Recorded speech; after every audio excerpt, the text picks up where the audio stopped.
Hey guys, today I have a quick tutorial on how to tint the back window of an Impala. This is just a general video on how to do it. You can apply this to pretty much any back window out there. The method that I'm going to be using is a dry shrinking method. So the first step you want to do is wipe off your window, make sure all the dirt and the sand is off of it. Next you want to spray it back down again and spray down a bounce dryer sheet and wipe it all over the back window. This is so the tint won't stick to the back window.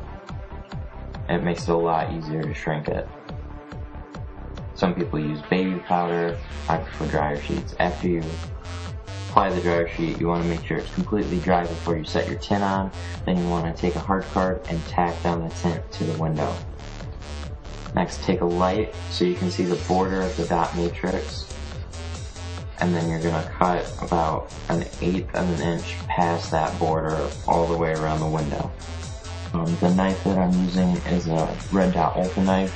I'll have links below in the description on where you can purchase the Ultra knife and the blades. You always use a stainless steel blade though when you cut out film on a back window.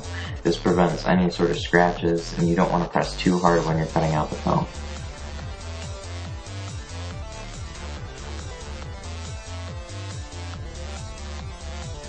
You want to peel away the excess tint off the back window and get it out of your way.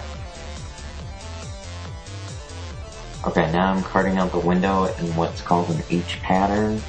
This allows me to shrink all the fingers out of the window. You want to spread them out so they're all vertical. Take your heat gun and start heating up the top of the fingers and work your way out.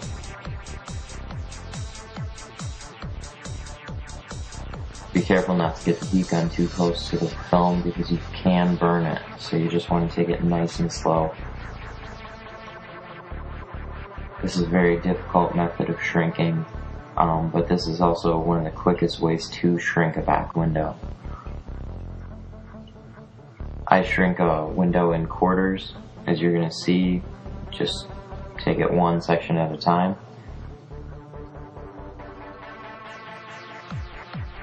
I'll speed this up for you guys so you can just get a general idea of how to do this.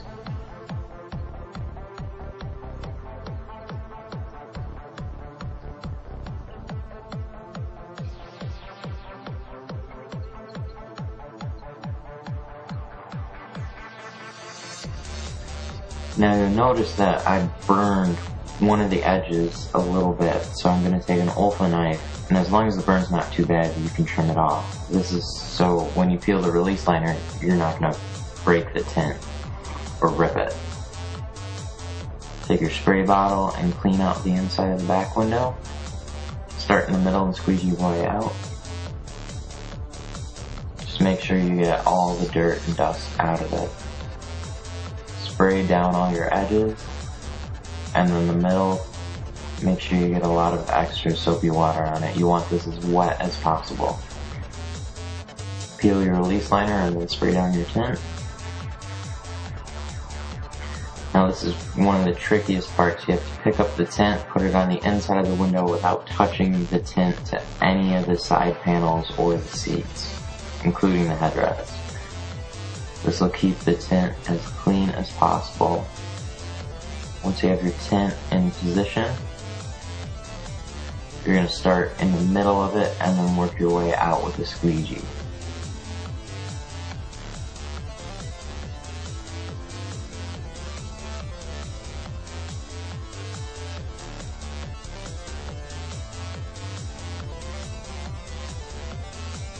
Make sure you get all the white air bubbles out of the window.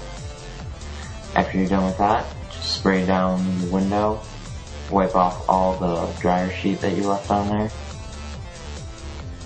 and then squeegee it out. Squeegee the top off, wipe it down. It's one of the best ways to clean the window. And there you have it. 20% on the back, 35% on the front windows. And there you go. Thanks for watching. Make sure to comment, rate, subscribe.